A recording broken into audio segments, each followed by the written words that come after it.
First of all, before, as Douglas will slap my fingers if I don't, I need to make sure that everybody is happy to be recorded. Anybody, any objections, speak now or forever hold your peace. So there you go, Douglas, duty done. So standard format, for those who are in previous sessions, your paper will have 20 minutes and then 10 minutes for questions at the end. I will put a little stop hand up at about 18 minutes. So if you see the hand start to bring things together, otherwise you're going to lose your question time. But obviously I'm not going to stop people at the exact moment if people are drawing naturally to a conclusion. We have three really interesting looking papers here. Working class women on access to HE 2 decades apart, from Sarah and Richard. Then leadership style and intra-university knowledge transfer in German higher education from Susan. And finally, degree apprenticeships in England, what we can learn from the experiences of apprentices, employers and HE providers from Andrea. Thank you very much all. So I'm going to hand over to Sarah and Richard, who look quite comfortable in their meeting room. So when you're ready, take it away.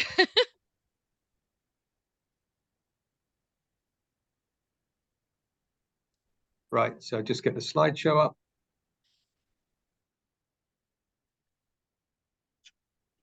Okay, so there's a picture of Sarah and I, in case you forget.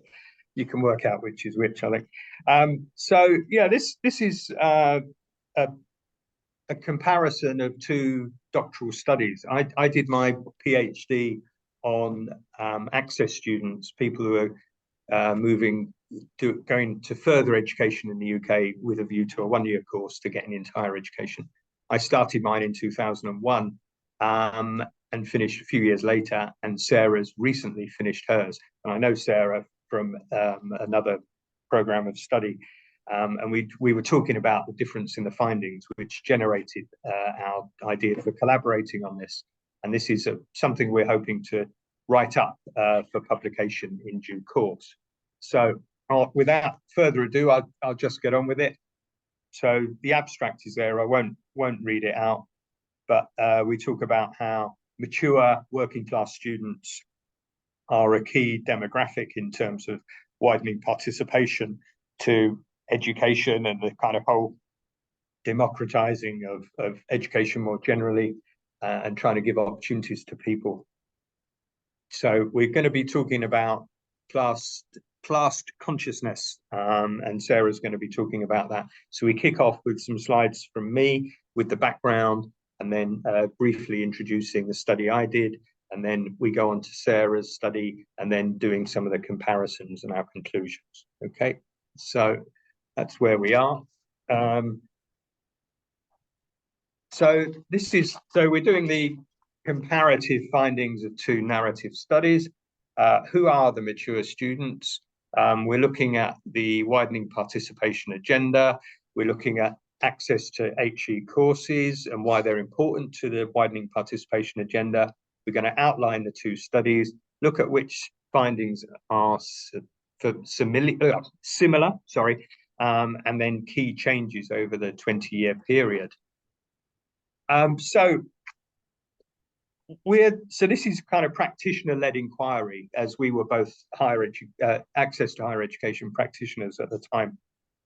So just a background for those of you unfamiliar with the UK context. A mature student is determined as someone who's over 21 at the start of an undergraduate degree course, and there were just over 250,000 mature student undergraduates entering the HE sector in the university in the UK in 2019-20, which accounts for something like 37% of undergraduate entrants.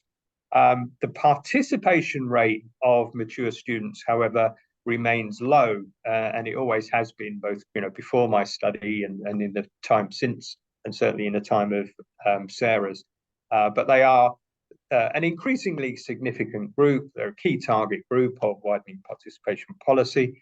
And one thing we do need to bear in mind when we're looking at statistics and so on is that UCAS, the entry service for UK education, higher education, doesn't disaggregate between mature students from access courses and mature students who have come into university using other qualifications, whether they're A-levels, BTECs, or an apprenticeship, which I know we're talking about later in this presentation, in the session, or various other things. So what we're seeking to do is access courses have aimed to address discrepancies in terms of the take-up of higher education opportunities between different underrepresented groups. And this is part of a wider social justice aspect to education. And certainly it's the values behind which drive my practice, and I know that of Sarah and so many other people, probably everyone in this session.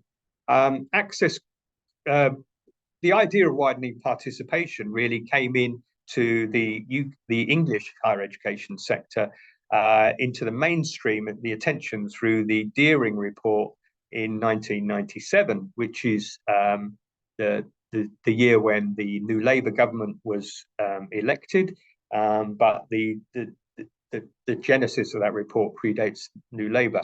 Higher education, as we probably all know, has expanded significantly since the much earlier Robbins report of 60 years ago now, in 1963, which saw the expansion significantly and a huge number of new universities within the UK, and then obviously the development of polytechnics, and then obviously things have changed as well subsequent to that.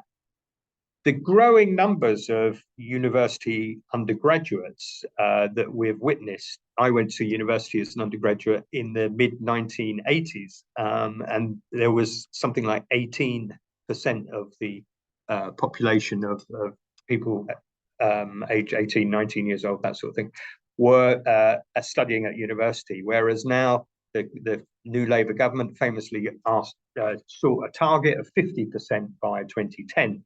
Which it hadn't met across the board, but various demographic sectors, as we're all familiar. So middle-class students, there's a lot more than 50%, and people from Scotland and Northern Ireland and so on is more than 50% participation rate. But otherwise, it's remained slightly below that for younger people. But we're talking about a slightly different cohort in terms of mature students, and that indeed they are often overlooked within policy discourse. So what is an access course? There's a brief kind of summary there. I'll just read that because it's pretty short. So it's access to higher education diploma is a qualification which prepares people without traditional qualifications for study at university. Access to HE courses are delivered by colleges in England and Wales and are available in a range of different subjects, such as, and they often have a more vocational leaning now than they used to, which is one of the differences when I was teaching on and researching the experiences of people studying on access courses. They're often more thematic pathways, but we'll be coming back to that. So things like nursing, social studies, law, and art and design.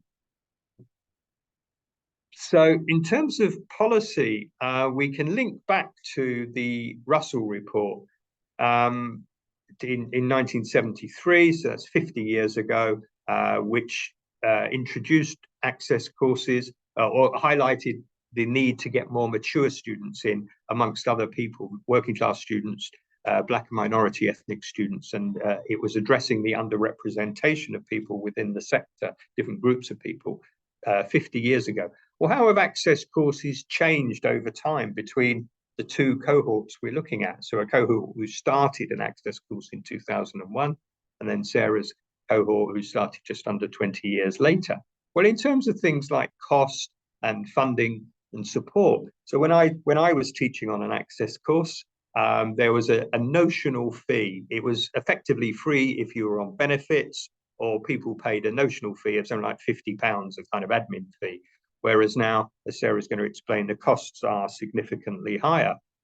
The qualifying ages have changed as well. It was fairly rigidly adhered to in the early 2000s that you had to be at least 21, so you would have been a mature student under higher education rules, whereas now access students can be younger than that. Indeed, we've got examples of access students who are teenagers. They may be 17, 18, 19 years old. Bit of personal anecdote. I've got two sons in their early 20s, and one of them is 22 and he's just started an access course. And his older brother, several of his friends started A-levels, dropped out after a year, and then came back to access courses when they were still teenagers rather than redoing A-levels. So the whole kind of demographic and the makeup of who the student who's in the classroom has changed. The notion, as I said before, of thematic routes expanding. When I was teaching on the course, and again, it's not just my own anecdotes, but I know this was fairly representative of the sector, they were far more generic, and people would be given a kind of matrix timetable type thing in many cases, and just told, well, pick something to study in this block and in this block and in this block, pretty much like you have in GCSEs or A-levels at schools and colleges. Whereas now, certainly the course my youngest son signed up to is very thematic, and he studies environmental science, and he only studies with other environmental science students, and the subjects he does are supporting that. So he does, for instance, geography. There are other geography students at his college on access programs, but they don't study together. They're doing maybe an access to humanities course, which geography is one of the options for that. But when I taught on the course, people would often be in mixed groups, but that's no longer the case. And things are generally more thematic, which may or may not, and I think it probably is, linked to the whole idea about vocational outcomes and so on for these programs. And the notion of grading has changed as well. Now, the courses are graded, and again, Sarah's going to talk a little bit more about that later on. But when I was when my cohort undertook the program, you received level 2 or level 3, and that was it. It wasn't really graded with beyond that, but now it's merits, distinction, and so on. So we have something like 96% of people achieve access courses, those who start them, and then the continuation into higher education is about 56%, although some people defer for a year and so on. And those figures come from the QAA. So in terms of access courses, as I've said before, they play an important role in helping working class mature students, particularly into higher education, and they help lead to increased numbers of mature students. And a reference I remember using in my study is one by McFadden, who talked about second chance education, so opportunities for people who maybe didn't do as well at school to be able to consider studying in higher education. So we've got something like in 2021, there's just over 40,000 new students starting an access program. So again, giving you an idea of the numbers concerned. Now, the final slide from me is just briefly introducing the study I did, which was called Reconstructing Identities, Mature Students Accessing Further and Higher Education. Now, at the time, and again, this is about the practitioner research, I was working as an access tutor. I was also a widening participation officer in University of Bristol, as well as working part-time teaching at what's now the University of the West of England, where I still work. And I was teaching elsewhere in FE. So I had what's known as a portfolio career, I think, as well as being prime carer of 2 small children. And the cohort I'm studying started an access course in 2001 in a large urban college. And I gave questionnaires to all of the students who started the program, which was about 220. And I received 177 questionnaires back, which is about 80%, which gave me good background demographic data and helped me select who I would take to an interview. And I interviewed 20 participants, of whom 16 were women, 4 were men. And I just used that kind of binary self-identification. I interviewed them up to 5 times each across the 2 years, and both their access course and then their first year in university. And then I try and interpret some of the finding using sociological ideas. That's my sort of core discipline of risk and a sense of identity and changing identity to help understand what they've gone through in their lives. Okay, so I now hand you over to Sarah. Whoops.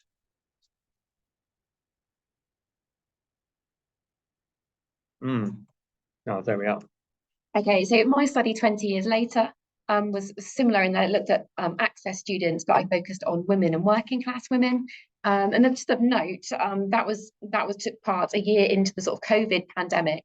And interestingly, from COVID, education has become part of the government's post-pandemic strategy towards levelling up the country. Going into higher education has been seen as a key in kind of increasing social mobility. And social mobility was identified as a core objective of the post-pandemic kind of strategy. So access courses are increasingly popular for amongst adults trying to maybe make amends, make a change, improve their lives, improve their outcomes, etc., etc.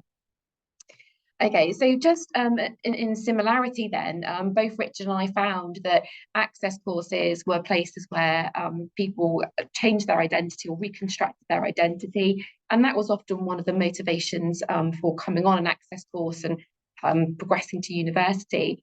So just a couple of quotes to kind of illustrate this, and these come from Richard's study. So we have, for example, Sasha, who said that she was proud from where she came from, and I'd like to be proud of where I come from, have a degree and be proud of that as well, because then I wouldn't feel inadequate, which I do, even though all my friends with degrees don't perceive me like that at all.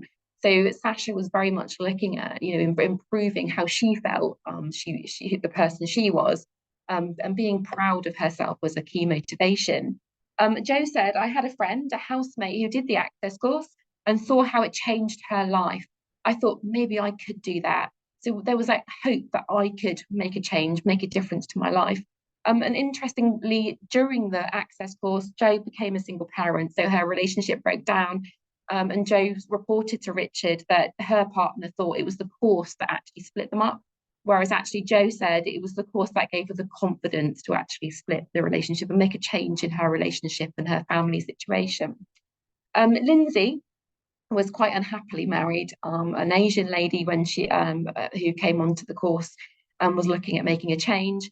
And Lindsay said, my identity before I came here was a neurotic mother who had to work every hour that God sends to provide an income for her family. And now I'm a student with 2 young children, and that's my role. Well, I suppose as a wife as well, a wife, mother, and student. No, student, mother, wife. So you can see from that sort of comment that she kind of changed the order or the importance of who she was as a person. So just some further kind of similarities from both of the studies was the kind of pushback as well. So these extracts depict the kind of people in the students' lives who weren't as supportive as they potentially could be of these people who were coming on the access course.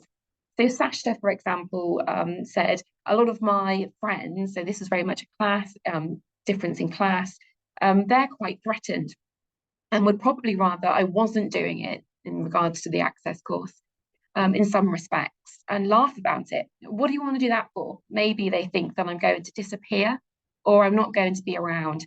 I've had a mixed reaction, I suppose, and a lot of people laughing. I don't mind, it doesn't bother me. But interestingly, Sasha didn't actually complete the access course. She didn't get to the end. Jo, here's another example of kind of comments made from family members. I get jibes about studying, but not in a hostile way, joking, laughing at me. We had a family holiday. I brought the newspaper and I was reading it. We'd gone out somewhere for lunch and it was, she's really clever now. She's reading the big papers. It was just their way. So you can see how people are commenting, and those comments can have different impacts on these students.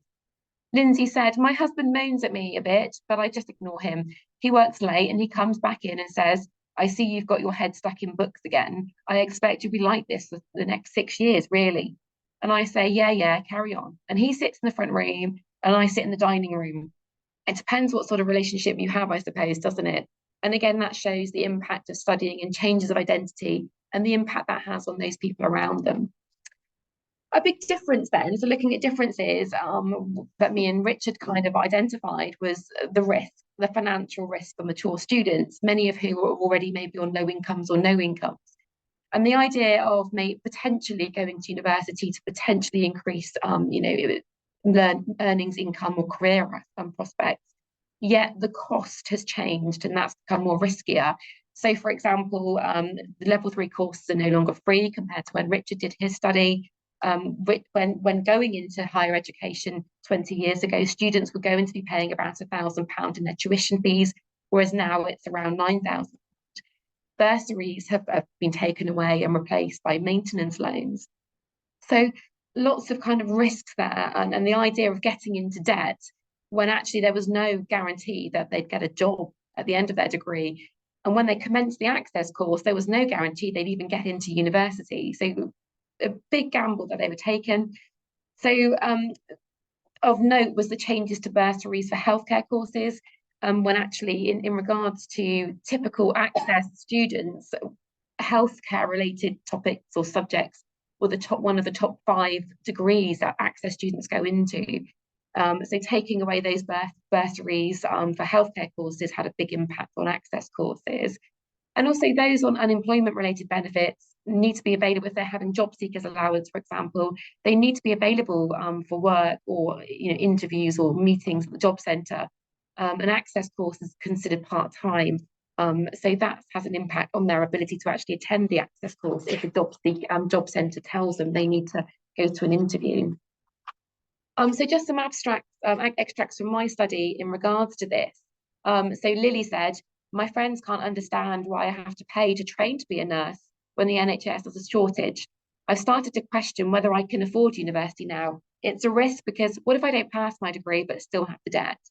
And then later she said, it's ironic that those who need money have to pay more to get a qualification to help them earn more money, but they will then earn less money than those who don't take the debt, because they will have their loan deducted from their earnings. It's hardly an incentive for anyone on benefits to try and improve their earnings potential, which is really counter to the sort of government and media narrative around people claiming benefits needing to help themselves.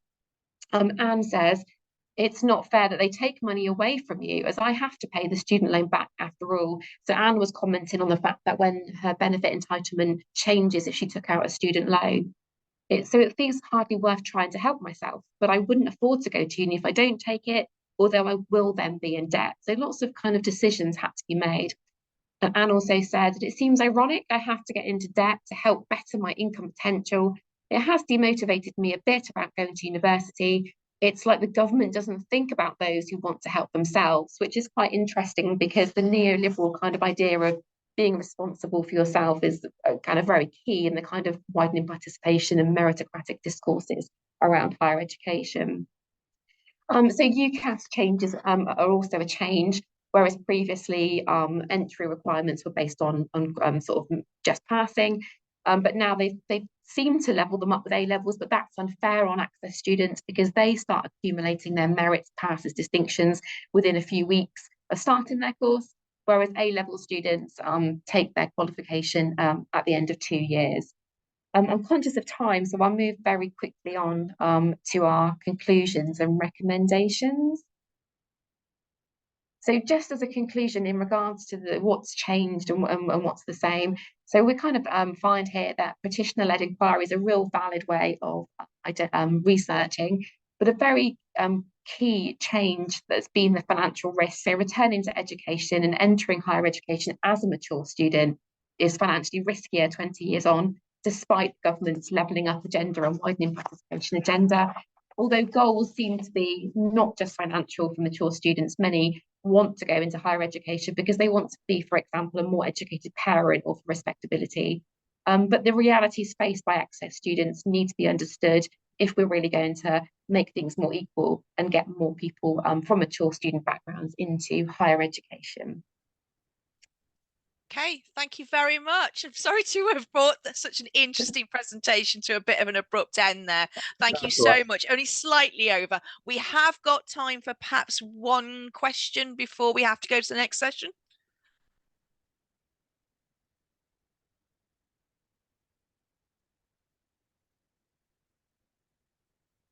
Okay. Go ahead, Andrea. Sorry, I couldn't find a little signal where I can. This is really fascinating. Thank you very much. Just a couple of thoughts. I mean, you will hear more about the degree apprenticeships at the end of this session, but I just wonder whether any of your interviewees, clearly not from 2001, but from 2019, have they considered or just mentioned that degree apprenticeship could be a way forward to them? Because clearly the financial burden is great. So I can see why people are reluctant to engage with the, if you like, the traditional BA degree. Interesting question. And a lot of, where they go next really depends on often word of mouth. Lots of the students were coming to be teachers, social workers, and nurses, and that kind of reflects the very gendered nature of the course and things like that. So very often they would have a friend at work, maybe they worked in a nursing home, and their friend who was maybe the nurse in the nursing home would say, well, I've done an access course. So it was very often word of mouth. So lots of lack of career information when they sort of come onto the course. I think sometimes, a part of my research, I looked at the choices and where they went next. Some of the students stayed within the further education provision. So the HE and FE provision, so foundation degrees, were often a change in route. So once they'd come on the course and realised it was hard to juggle part-time work and children and money, a lot of them decided not to go to a university, but stay within the college and go on and do a foundation degree. So probably a lack of knowledge and understanding of what an apprenticeship is. And I think some of that is the kind of perception that an apprenticeship is for somebody who leaves school at 16 as well. They don't realise that adults can do apprenticeships. So definitely lack of information was a key answer to that question. Yeah, I'd say I'd certainly echo what Sarah's just said. One of the things Sarah mentioned there was about a lot of, particularly the working class women, they maybe have an aspiration to go into some kind of public service, and there's this strong drive to kind of, they talk about giving something back, and it's a real strong narrative in both cohorts, 20 years apart. But in a sense, I certainly, the people I worked with, you say give something back. Well, what have you ever taken? These aren't people who are drawing down big money or whatever. Most of them are people who maybe gave up childcare, or their kids went to school, so they thought, right, now the time for me to go back to college or whatever. I think the big issue, though, as Sarah said, is about information, advice, and guidance, because we're not talking about people who are already, in most cases, they're not connected within a college or any kind of learning environment. So they find out through word of mouth or whatever, just seeing a poster on a bus or something like that about these access courses, and and for them it provides a route, and it may help meet their wishes, demands, aspirations, whatever, particularly if they're more vocationally inclined. But it's not that there's an obvious place for them to go to, because careers, advice and guidance provision and so on, as we know in the UK, certainly is very little, even for younger people, never mind mature people. You can't just turn up in a careers office and get advice and guidance. Oh, an apprenticeship may be better for you. And for some of the people, it may well be an apprenticeship. In Sarah's cohort, it would have been a better pathway. But if they don't know about it in the first place, it's not a possibility, is it? And I guess, if they turn up at the college and say, I want to sign up for an access course, then, the access course is going to say, all right, come on in, because they need a certain number to ensure viability and all the rest of it, with increasing cost pressures and so on the providers of such programs. Super. Thank you so much. And thank you so much both for a really interesting and informative presentation. We really enjoyed that. So I'd like to hand over next to Susan and Julia for leadership style and intra-university knowledge transfer in German higher education, making complementary use of administrative and disciplinary expertise. So again, the two halves of the whole talking to each other. Again, I'll give you 20 minutes, Susan, and I'll give you a little wave on the chat box to say time to wrap up. at about 2 minutes to go. So whenever you're ready, take the floor. Okay, thanks a lot, and I apologise for the overreaching the personal best in length of title this time. So yes, about leadership style and intra-university knowledge transfer in German higher education. So looking in particular about those connectivities, if you like, between what we determine as the administration of a university, but also thinking about the researchers in their various disciplines and how that interchange between these two sides can lead to more organizational development. So let's go. And it's not, yes, right, background. Yes, so this is a funded project which was started in 2022 and will go on until 2025.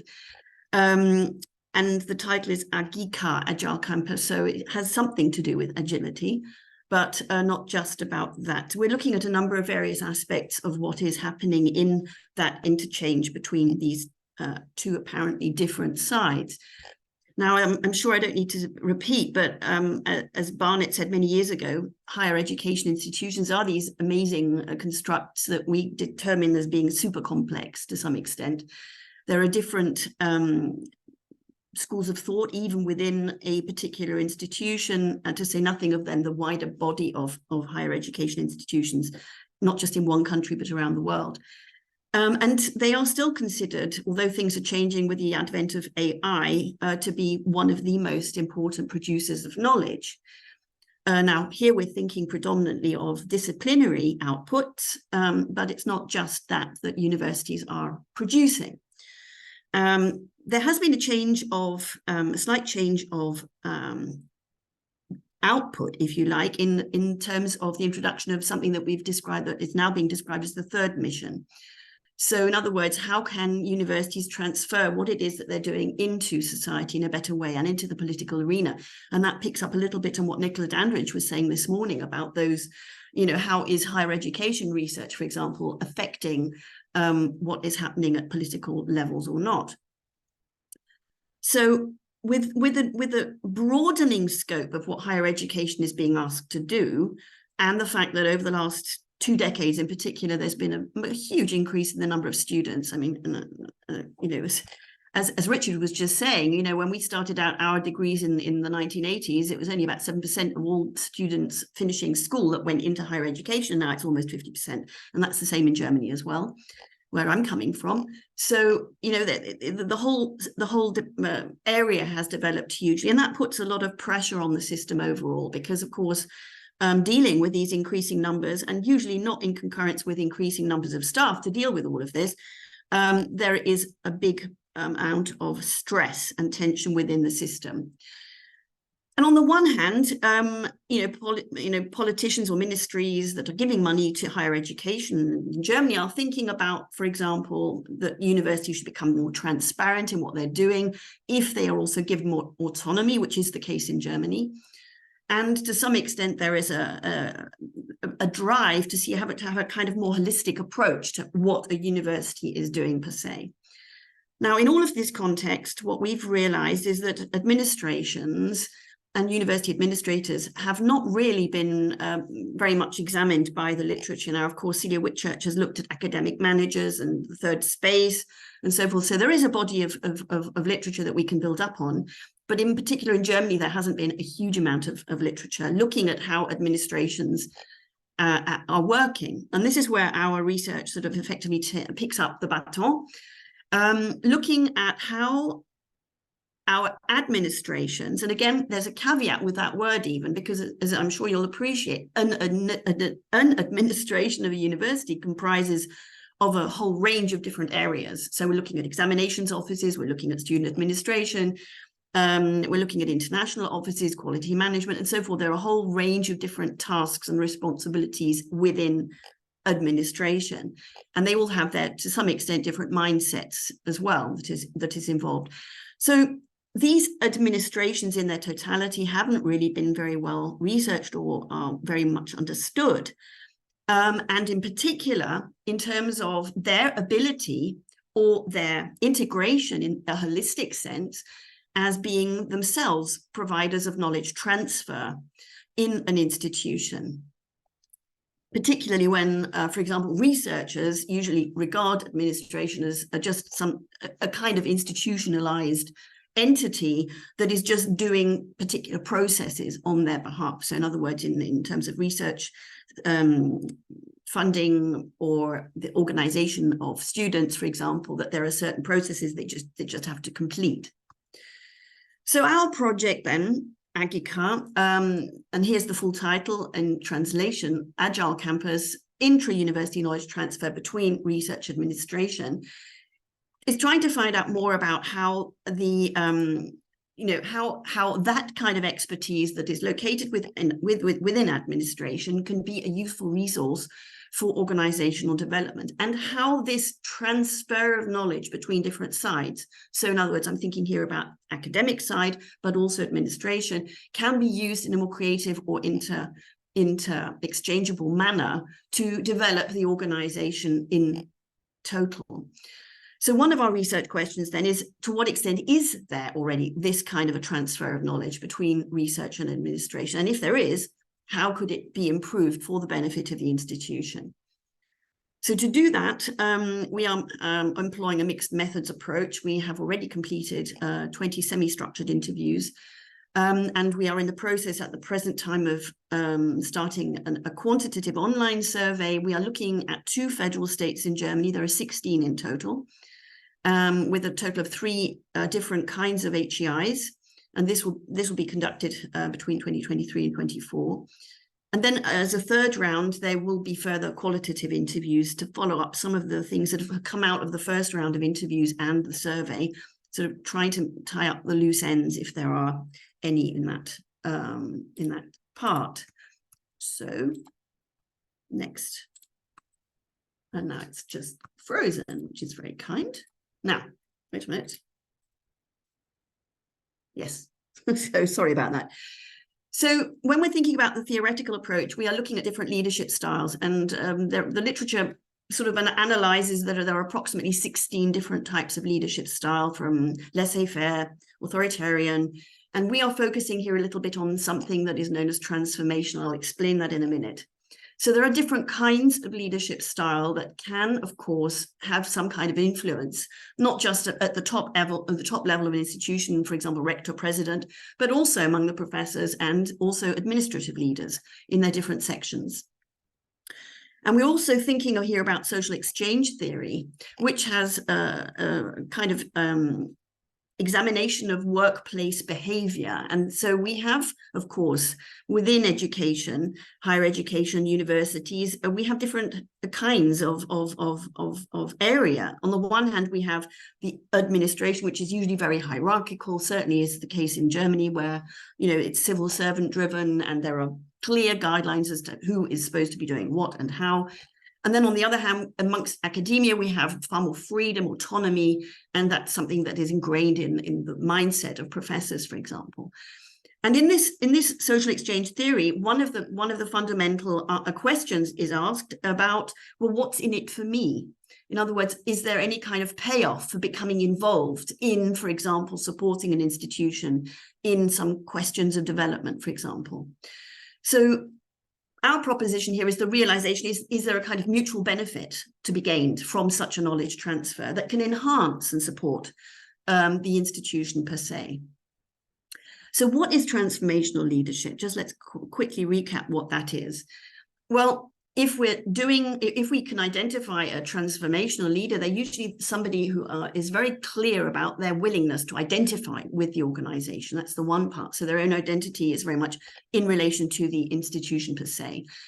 And they wish to provide stability and reliability. And the way they do that is to try and generate a shared vision and bringing together of goals for everyone. So it's not just in isolation, one particular area, but trying to bring people together so that they understand which is the way forward in this institution. So there's certainly a culture of trust that they try to instill. And with that goes, of course, an ability to increase the motivation of people involved. And in other words, to try and create that idea that you can make more out of what it is that you're doing. And in other words, building larger networks within an institution and building cooperations between different areas, regardless of where one is. So a proposition for this would be that a transformational style of leadership will increase the willingness of employees to cooperate. And therefore, there may be a greater probability of this recursive knowledge transfer involved.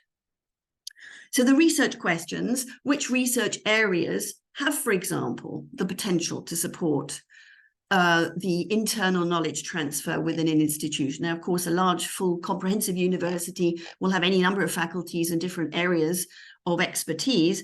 So, of course, there's a whole range that may or may not be part of this bringing together knowledge that could possibly help to support the growth and development of the institution. Second question, how can HEIs then maximize the potential of this knowledge transfer?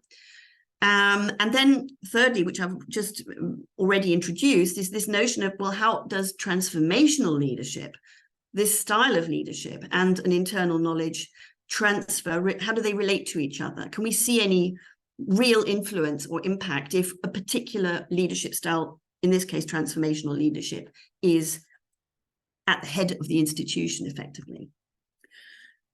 So just coming back to the data that we've been using, these are explorative interviews that we've been conducting in 3 different HEIs, 25, and here's the breakdown. So it's not a huge number, but we're trying to, in the choice of our institutions, also bring in a range of different kinds of institutions. So one of these is a full university, and one is a slightly smaller, much more focused in terms of its disciplines university. So different kinds of institution are here as well. So we've been interviewing leaders, researchers, and administration and management. Now, obviously, this isn't a huge data set, but it's already giving us certain indications as to what is going on within these institutions. So that's what I'm now going to be bringing to you. So thinking about the different kinds of disciplines that there are, and after having spoken to these interviewees, already we're beginning to see a few particular disciplines that could be or are being used or are engaging in this transfer. So the question in the middle, I'm just repeating the question in the middle. So which research areas have the potential for supporting an HEI's internal knowledge transfer? So I've just brought a few quotations here. So public procurement law. Now, obviously, in Germany, for example, quite a few people working in higher education administration have a legal background. But in particular here, this HEI leader is specifying, well, we're really lucky because we have a public procurement law expert in-house. And that's why when we restructured our entire procurement system, he was absolutely involved. So here we can see a leader who has identified that there is this change necessary within the institution, in other words, to set up a new system, and is looking across the board to see, well, is there anybody out there from within the house, as it were, who could be brought in to provide that internal expertise? Now, on the other hand, one of the HE managers who was interviewed is also discussing the notion of entrepreneurship. Now, of course, it depends on the institution, but it's often the case that academics who have progressed, for example, from university through to a doctorate, then, for example, in Germany doing the Habilitation, and then maybe becoming a professor, will not necessarily have any knowledge of, for example, working for an industry or working for the economy or something outside of the higher education arena. It'll be very much a career development trajectory that is within higher education. But on the other hand, there is this notion of creating that transfer, bringing out ideas that are created within the institution into maybe a spin-off or something along those lines, which again is something that is a different playing field to some extent from many within the university. So here, this HE manager said, well, those who want to promote this and enable students to think entrepreneurially have also been assigned to the academic chair. So there is an academic chair, presumably with this background, that is dedicated to precisely this issue. So bringing those areas together.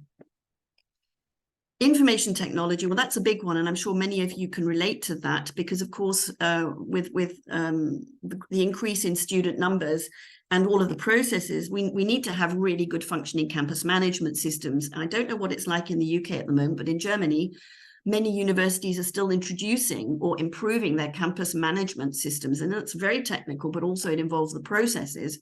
For example, the introduction of a degree program is one of the most complex processes in higher education, and there are many, many different players involved.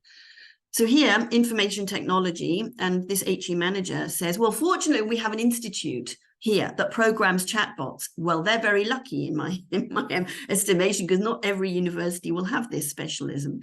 And they do research into chatbots. So we really did have a team of equals develop a chatbot for travel expenses in an agile approach. So that's, for example, a best case scenario of that interchange. So something identified within administration that's very useful, necessary, and then working together with academics within the institution to try and develop something for that specific function.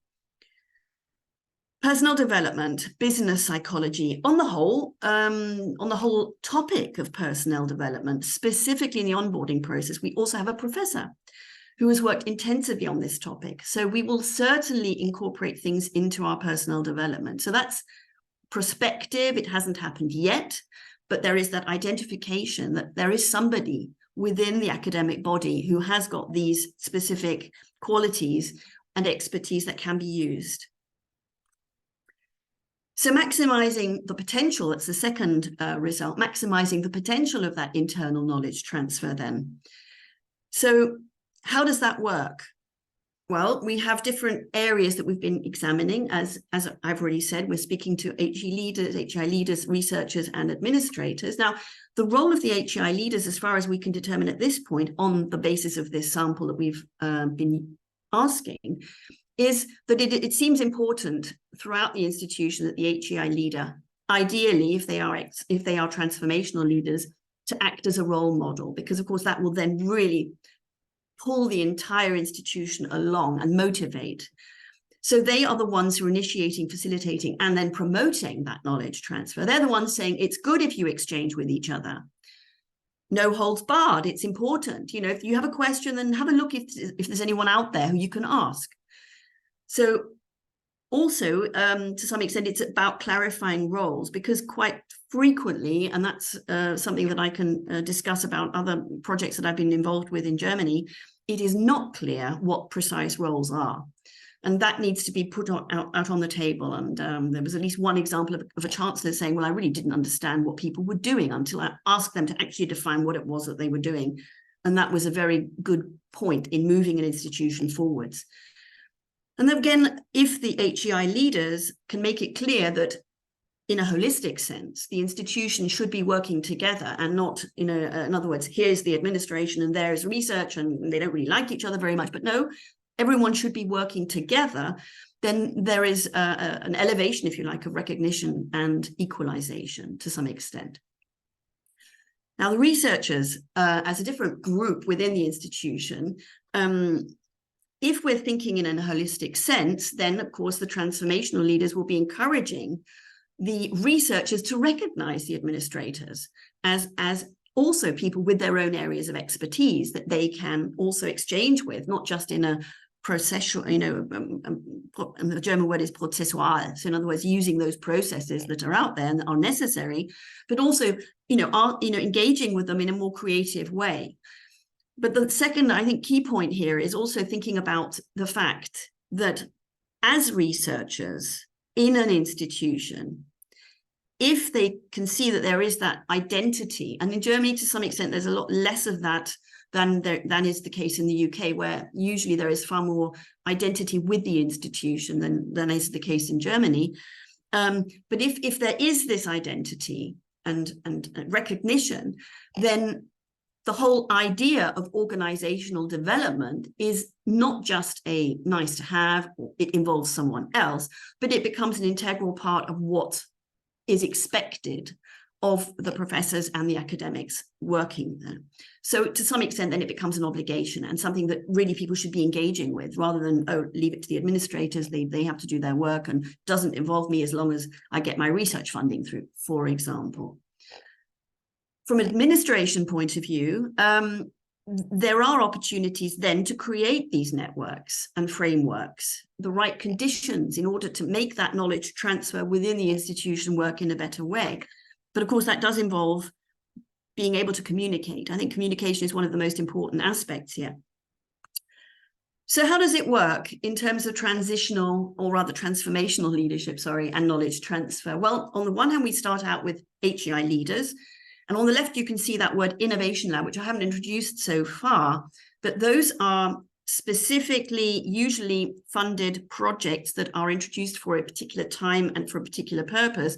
In other words, to explore options, to experiment and so forth. And there are different areas that they are working in, but it is something that is becoming a bit more prevalent in the German higher education arena, which is why we are also looking at how these so-called innovation labs are having some kind of an effect on the institution. So it seems important that they do have the backing of HEI leaders, because these innovation labs are places where administration and research can come together to work on particular problems, for example. And if there is that backing, then it's quite likely that the project will be successful. So looking at that in greater detail, we have obviously the fact that HEI leaders, if they are transformational leaders and that they create those structures of transfer, then of course, this is very much supporting the development. And here's a quotation: "These transfer structures that we have created were not there before. And something like this only works if the HEI leaders are involved, because otherwise it won't work in the end." So there has to be that commitment from the top to engage in this transfer activity. And of course, that brings me back to the point about networking and trust and values and norms. And all of that, of course, feeds in to this success, because, of course, that is what the transfer also means, is that the HEI leaders who have to be effectively leading from the front and showing that this is the way forward is obviously linked to those values and norms of the institution, and creating places of trust where people can work and also make mistakes. I think that's very important, because these innovation labs, for example, those structures are places where mistakes can be made and where you can learn from. So the topic of change management is something very much about dialogue, how to organize this in the administration. So I'm conscious of time. I think I've got 2 more minutes, so this will hopefully round things up. Summary. Yes, it seems that some, and this is again work in progress, that there seem to be some research areas that would be particularly helpful for supporting this internal knowledge transfer, and some I've already named. So, for example, information technology, law, personnel development, but that's not exclusive. They can be, these areas of expertise can be drawn from any number of disciplines. But the potential of this internal knowledge transfer can be maximized if, for example, we can break through what we call in Germany this so-called silo thinking, especially in administration. So in other words, encouraging status groups to talk with each other and engage with each other, and be given those spaces, for example, in an innovation lab, to come together and experiment and learn more about each other, because obviously, or rather not obviously, but in particular, I think it still remains the case that people don't know enough about what they are doing. In other words, what kind of backgrounds do people have? And how can we draw on the knowledge that is given within a university? So if we have transformational leaders who are willing to instill these ideas in the entire body of administrators and researchers, then that can be of major effect on establishing transfer structures and cultures, which of course can then increase this knowledge transfer within the institution, that then hopefully will lead to more organizational development.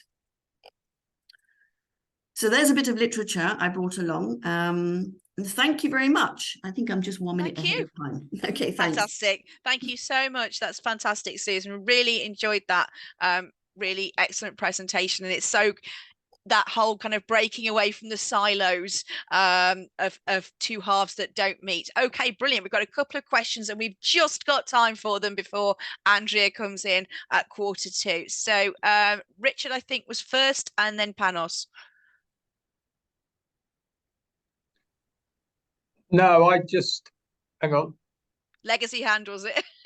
Oh, sorry. Yeah, no, I clapped. Oh. I just saw a quick flash of what looked like a question. No, apologies. No, misunderstanding. No worries.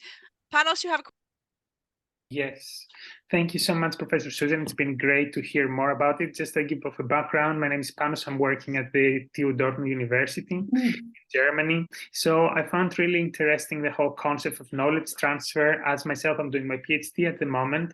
However, a kind of thought that was coming up throughout the talk is the matter of resistance. So I believe that having an understanding of the German system, it's kind of really common that either administrators kind of resist this kind of knowledge exchange. As you already mentioned in your presentation, they have some specific responsibilities, and therefore, if this kind of leadership is not so strong, I'm not so sure. Have you encountered something like this?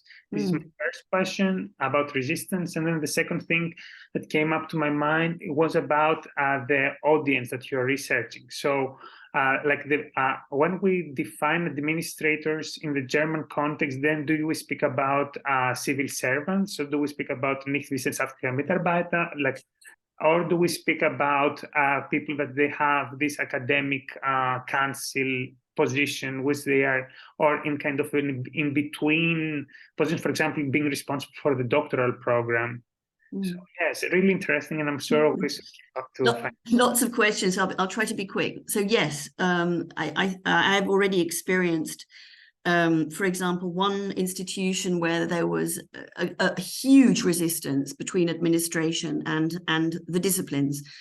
And it was only until the university leadership brought the opposing sides together to work on one of the main processes within the institution, which everybody realized was failing, wasn't working very well. And it was only when we did that and brought everyone together, and then also in terms of that, had to define those roles and responsibilities and areas of expertise, for example, that there was a huge increase in recognition by the researchers for the administrators, because they didn't really understand what their roles were. And they, for them, it was just, administration is a lower hierarchy and whatever. And there was a very big paradigm change once they realized just how much expertise is actually present in the administration. But it's again something where the higher education leaders themselves need to, for example, create those discussions. So there's always, if I'm asked to make a recommendation, I say, well, find a process in your institution that isn't working and bring everybody together to work together on the solution. And that usually then leads people into a much better place because they recognize each other far more. And I'm sorry, I've forgotten the second one. Could you just repeat what the second one was? About the administrator. So your sampling group was about which kind of, only not academic personnel with qualification. What you mainly? Yeah. Well, it was a mix. I mean, we had people from the disciplines, in addition to, of course, those in pure administrative positions. And again, this is something that we are now spreading into the quantitative survey, where we will be looking at different stakeholders in different areas to see, what their notion of this kind of transfer actually is. Yeah. Great, thank you. Sorry, I've been muted again. Sorry about that. Andrea, I saw your hand go up very, very briefly. It's your own presentation. Do you have a quick question for Susan?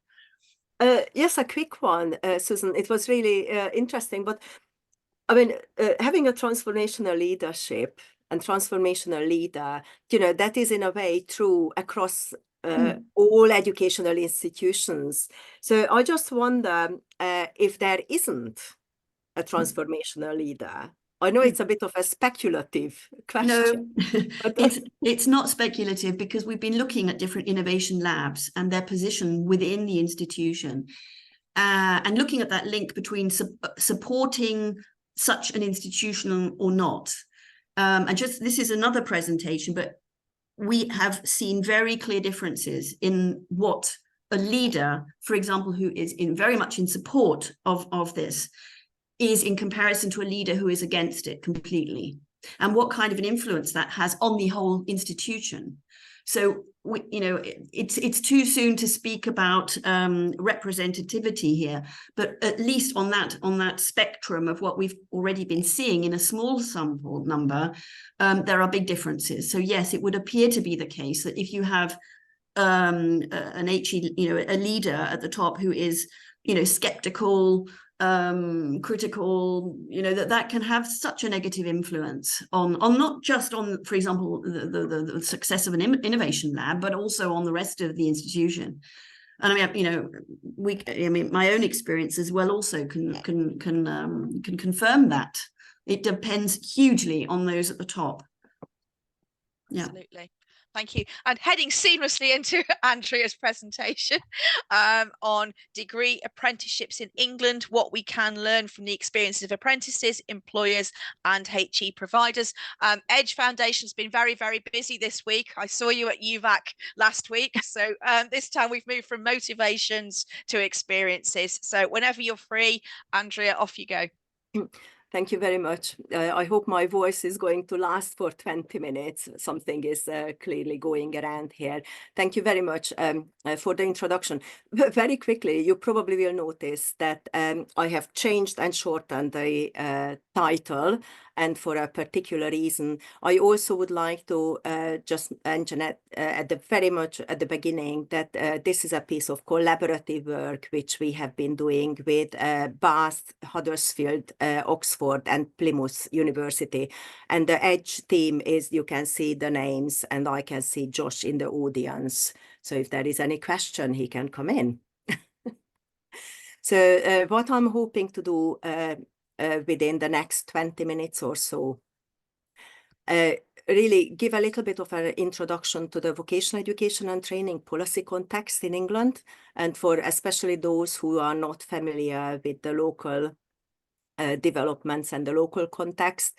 And then I'll talk very quickly about what are degree apprenticeships, and then I will move on to our piece of research with aims questions and approach methodology. The selection of findings, I mean, I have two areas which I'm hoping to cover. Actually, one is the motivation, and the other one is the challenges, what employers experience. I'm not sure I will be able to cover both, but let's see. And then I will have some concluding remarks. I mean, vocational education and training in England has gone through regular and frequent reviews over the past 20 years. A few years ago, when I gave a presentation, I said that was early 2020, that over the past 30 years, we had over 33 skills ministers. Now, we can add a few more since then. And of course, they all wanted to make a mark on the system. So constantly, the vocational education and training context has experienced huge instability. We are also very often talk about lack of policy memory, if you like, policy amnesia. So the civil servants, policymakers are changing on such a speed that they don't bring forward institutional memory. So that is, again, another issue which vocational education and training is battling with. Also another thing, because degree apprenticeship is clearly part of the vocational education and training reform, very often when we talk about education reform in England, it comes down to qualifications reform. Now, this time it's a little bit more, but I thought this is an important aspect. And again, vocational education and training is very often not a first choice. It's very often for other people's children. So that means that it's a bit of a hope, I think, that degree apprenticeship, if you like, would change this approach, because degree apprenticeship offers a progression route into university and towards a university degree. So that may just change over time. Very quickly, I would like to go through the vocational education and training reforms in the mid-2015s. Clearly, that's when the degree apprenticeships were introduced. But then it continued, and the Institute of Apprenticeships, and now Institute of Apprenticeships and Technical Education, was set up in 2017. This is a governmental organization that supports employers to develop apprenticeship standards and also the independent endpoint assessment. I mean, that was the time when the minimum duration of an apprenticeships were set to 1 year.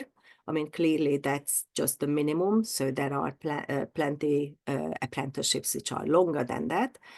And also what is very important, that the funding regime has changed with the introduction of the apprenticeship levy in 2017-18, brought an end to the voluntary contribution of employers. So since then, employers had to contribute to apprenticeship costs. And clearly they can also draw from this money. This slide is really just signaling the impact of the apprenticeship levy. So you can see in the middle 2016-17 when it was introduced. The overall number of apprenticeships have been declining since then, and then took a bit of a turn from 2020-2021. But if you look at the bottom line, the orange line, the higher apprenticeships, that has increased. I mean, one of the reasons, of course, there are several reasons, but one of the reasons would be that at that point, employers who started to pay the apprenticeship levy, they also wanted to spend the levy they put into the budget, and started to offer higher level apprenticeships to their existing employees. These higher apprenticeships are clearly more expensive than lower level apprenticeships. Now, what are degree apprenticeships? Very quickly, we call degree apprenticeships are actually apprenticeships, the same as any other level. Apprentices are mainly employees, and they have to spend at least 20% of their time on off-the-job training, i.e. Attending a university. Degree apprenticeships lead to bachelor's and master degrees. So they are level 6 and level 7. I looked at the standards earlier this year, and there were 161 level 6 and level 7 standards registered on the list. And out of this, over 100 was at level 6, so BA level. Increasing number of universities are offering degree apprenticeships. So it's signaling that they can see that as a way forward, business opportunity, would like to be part of the developments and so on. In England, we have this idea of employers are in the driving seat. It's a model. I think we could have a great discussion about whether this model or this stands here or not, but certainly this is what the government's rhetoric signals. When degree apprenticeships were introduced, the primary target audience was the 18 to 19-year-olds, i.e. new recruits for degree apprenticeships. This would allow young people to gain a university degree through an alternative route. However, it's very clear that this provision also is very suitable for existing employees, and many employers have been using this to put their existing employees towards a degree course. Now, when the degree apprenticeships were introduced, there were high expectations of them. So partly they were skilling, reskilling, and upskilling young people and also more mature existing employees. However, not all higher education courses meet the pace of change of employer skills needs.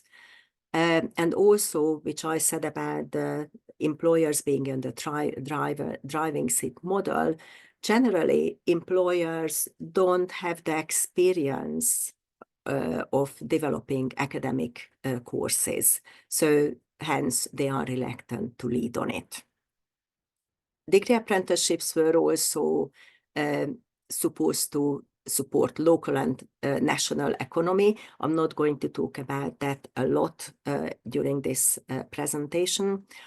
And also, they're supposed to lead or support social mobility of the disadvantaged groups and also widen participation. That is still a question, according to Lester and Bravenberg, who did their research back in 2020.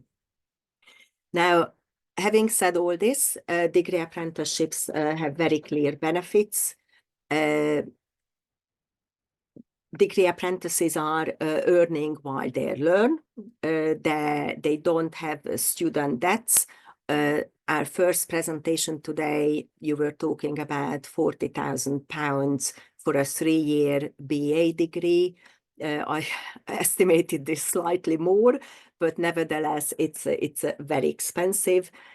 Also, there is another clear benefit for degree apprenticeships, that those who complete the course, they are work ready at graduation, and they are very likely secure a full-time job after finishing their apprenticeships. About our piece of research, I mean, we wanted to gather a deeper understanding of how degree apprenticeships are perceived by the different stakeholders and how they work in practice. So the two questions which I try to address today is, what are the motivations of the different stakeholders for engaging with degree apprenticeships? And I will mainly focus on degree apprentices in the employers. How do degree apprenticeships support social mobility, widening participation, and diversity in the workplace? We have conducted 99 interviews, almost 100, and we used semi-structured interviews with policymakers, university representatives, apprentices, employers, and other sector-related bodies to gather data, and we have used NVivo for the thematic analysis. So why do apprentices, degree apprentices, engage or apply for a degree apprenticeships? I mean, I think I'm not going to read out the quotation, so please read as I speak, but there is a very clear message here. One is that degree apprentices with whom we talked, they recognize their own learning preferences and also how they learn best. A lot of them have a preference for experiential learning or learning by doing. They also pay a lot of attention, and they acknowledge the importance of experience, which they develop in the workplace, and also linking theory to practice. And this aspect I will come back to, because this is something what also employers consider as a motivational factor. I mean, again, degree apprentices look at their career pathways and opportunities. This young woman wanted to be a biological scientist and made a very conscious decision to go into work and start doing what she wanted to do initially, rather than waiting another 3 years and finish a traditional higher education degree. There is a clear ambition among the degree apprentices and achieving their aims through a different route. So it's not that they want something else, they also acknowledge the importance, many of them acknowledge the importance of a degree, but they are choosing a different way to achieve that. Financial consideration is a very important factor when degree apprentices sign up or apply for a place.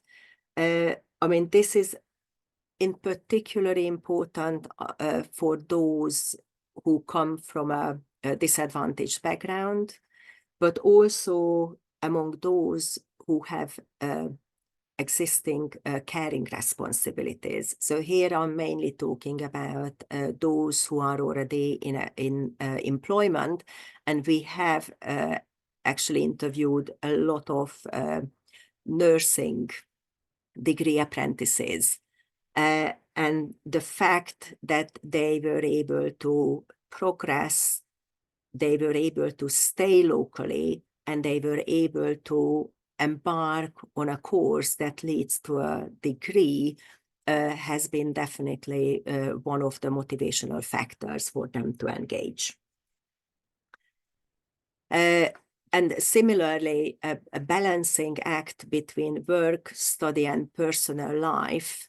I think those who, and I think we talked about communications and in information, what degree apprentices may or may not have, it pays a lot of importance, because if they know what degree apprenticeships are, potentially they can measure up whether they would be able to achieve the balance between work, study, and personal life as they wish. I'd like to move on to the motivations of employers. Now, it's very clear that upskilling existing employees is an important factor here. As soon as the levy was introduced, this was one way how employers were able to use the money they put into the budget. They also were very clear about investing long-term into their own talent pipeline. So, but at the same time, as the first quotation suggests, they also want to support the progression, especially of those who wouldn't be able to afford necessarily. So this really links really very neatly back to the social mobility agenda, which degree apprenticeships initially had. And of course, it also allows a time for the apprentices to develop, to reflect, and progress.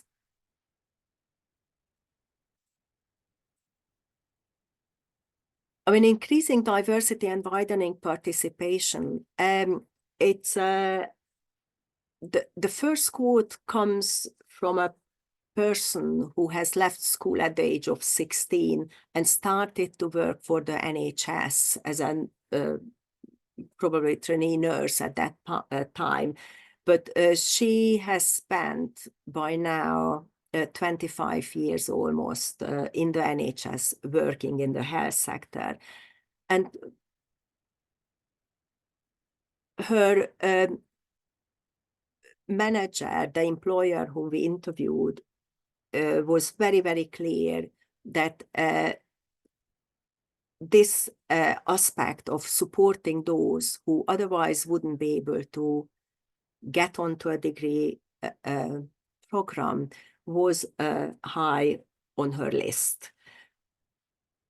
In England, English and maths and achieving a certain level of English and maths often stands as a barrier for a lot of those who have disadvantaged backgrounds for whatever reason.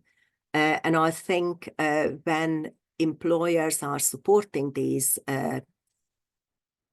new degree apprentices, they are very much aware of these barriers and how they potentially can help them overcome these barriers.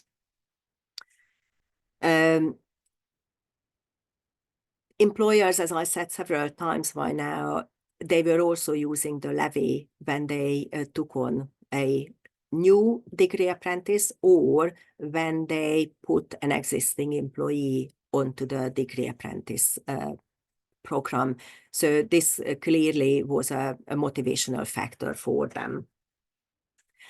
And as I said, when I first talked about apprentices' motivation, why they wanted to engage with degree apprenticeship, and that was the combination of linking theory to practice and having a more experiential learning. This was also a factor that apprentices, employers flagged up as one strong motivation for them to engage with degree apprentices. I think I'm going to skip the challenges experienced by the employers, and I would rather summarize a little bit, and then we would have a little bit more time to have question and answers.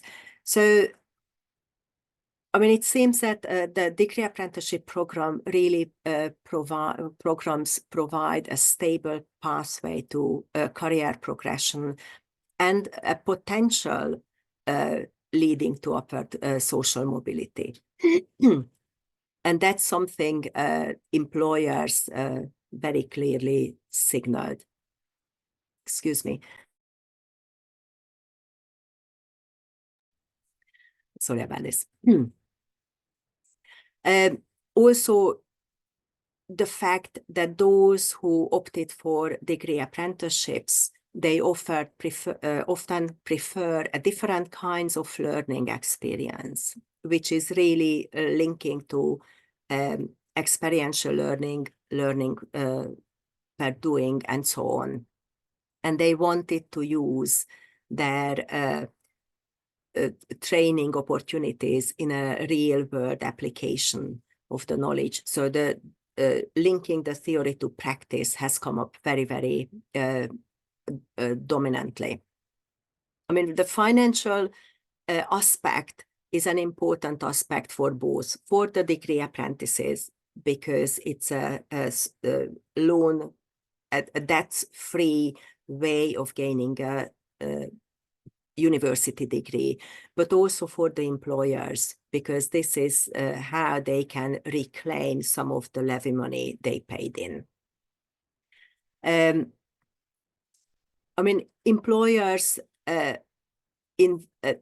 see it as an investment. Degree apprenticeships, they see it as an investment into their future workforce development. We didn't get to the challenges they experience. I'm happy to answer questions if we get there. But I think what is maybe a final point, that there has to be an improved communications about degree apprenticeships.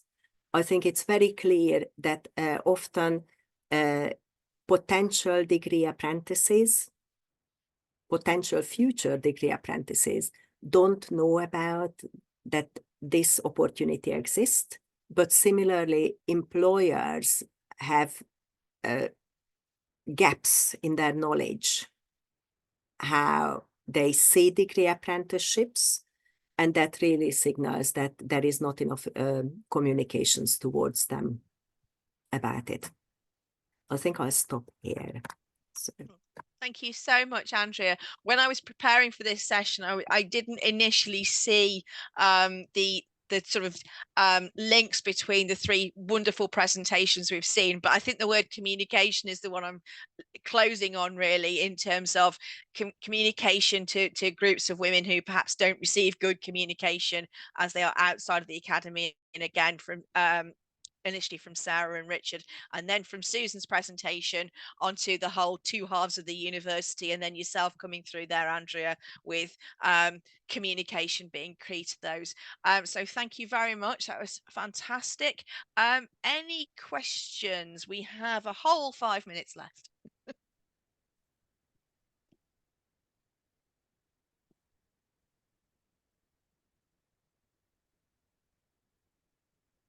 Perhaps I can come in with a question, Andrea. Please. From a German perspective, I mean, this is one of my students did some work looking at you know, the link between industry and, for example, where apprenticeships can be done. I'm sure you're aware of the so-called dual higher education institution in Baden-Württemberg, which is one of Germany's largest states, and they have this amazing system of quite independent universities, effectively, but working under the umbrella of the dual training. So students there can take any number of so-called linked degree programs. So in other words, they have to have, first of all, the confirmation from a university that they can, or rather from an apprentice giver, if you like, that they will have that place before they can register at the university. But one of the things that was slightly a question here in terms of the actual administration, we're finding that it's very, very tough to maintain. And coming back to what you've just said, Fran, about communication, universities, they make those, they make their programs, and then they are trying to work with bodies within industry in terms of these apprenticeship structures, and yet that communication doesn't always work really well. And how do you maintain that standard, that quality, to really ensure that something which is a great idea is actually going to be supported all the way along, and especially when you have changes in personnel, in staff, in lecturing as well. I don't know, Andrea, if that's something that you've been coming across as well in what you're looking at. Yes, I mean, we did look at the quality. What I think is really, there are a couple of things as you were posing your questions, Susan. One is that here employers choose. So universities check the criteria. And sometimes actually we also came across with employers who were fighting for an employee to get on the course, and that's mainly because of the English and maths. They have to have a certain, I think, level 2 in order to progress. But it's quite interesting that employers, if they really feel that a person has the ability to progress, then they do make a case. I mean, the communication is an interesting one as well, because we didn't cover it. I didn't cover it. I didn't have time. This, if you like, the triangular, the university, employer, and apprentice. Again, I did another presentation earlier this year about the experiences of, we focused on apprentices. It's very mixed. Degree apprentices' experiences are very mixed. Yeah, and partly because they may not get the sufficient support from the employer, but similarly, they may not get the quality of the program from the higher education. So I think the report is coming out early next year, so we will have everything in there. But I think it's really important that whereas I think degree apprenticeships is, especially for the English context, it's a really excellent way of signaling that higher vocational courses are there and they can be of great quality and support whoever wants to get on there. But there are still issues around it. So they are new. They are still very new. And because of the lack of communication, not enough information, it's just a little bit, you know, a lot of people don't know about it. Sure. Very quickly, Fiona, I'm aware that Douglas is going to cut us off in a minute. Yeah. Okay. No, Andrea, I really enjoyed your presentation. Really interesting. I suppose the question I've got is just around the whole, there's a lot of policy rhetoric about how good degree apprenticeships are, and okay, there's some challenges associated with them. And yet there seem to be real questions about the scalability, you know. So the last time I looked, because I've been doing some work around this, there was about 3% of higher education entrants were actually on degree apprenticeships. So there's a tension between what the policy rhetoric is telling us about these things, but actually their real scalability. So yeah, and obviously it requires employers to be up for it, and all the challenges of letting staff out, and you know, for day release and things. So I don't know, any comments on issues around scalability, Andrea? I mean, you're absolutely right, Fiona. Scalability is an issue. I mean, partly because as I started my presentation, degree apprenticeships are actually jobs. They are job roles. So if there is no job, then there is no degree apprenticeship. So I think scalability, in a way, I can see it that it might be limiting factor, that it's, in a way, that I think that's a little bit of a difference. It's an ad hoc thinking, so you have to bear with me. But whereas any young person can go to university and have a, if you like, a traditional degree, there is no limits on the number of students who can do that. With the degree apprenticeships, it's not the case. Because employers are not going to put up a degree apprenticeship advert if they don't have the job. So it's really, I think it's a labor market question. And it's also the extent to which degree apprenticeship programs can really meet their needs and the changing nature of the labor market and the skills needs. So it is an issue. But I think if as I have been working around apprenticeship for quite some time, you always feel it's bigger than what it is. But the degree apprenticeship numbers are still small, as you say. It's still very small. But I think I still feel that it's a really positive way of looking at what are the benefits it can bring to the society. I think apprenticeship learning and work-based learning is going to be a really important topic. So hopefully Douglas can take back. We need more time to talk about apprenticeship and broader work-based learning topics going forward. Douglas, is that okay from you? Are you signing us out now for lunch? Sorry? Are we signing out now for lunch? Next advice, next kind of thing, or some sort of. Okay. Well, I mean, I am conscious that we're all back in at 2 and we've got 3/4 of an hour formally scheduled. So enjoy your lunch break, everybody, and see you in the networking sessions. And there is a work-based learning one. So I think those of us who are interested should head on in there. So see you all later. Thank you so much. It's a great presentation. Thank you very much. Thank you. Bye. Bye-bye. Bye. Thanks, everyone.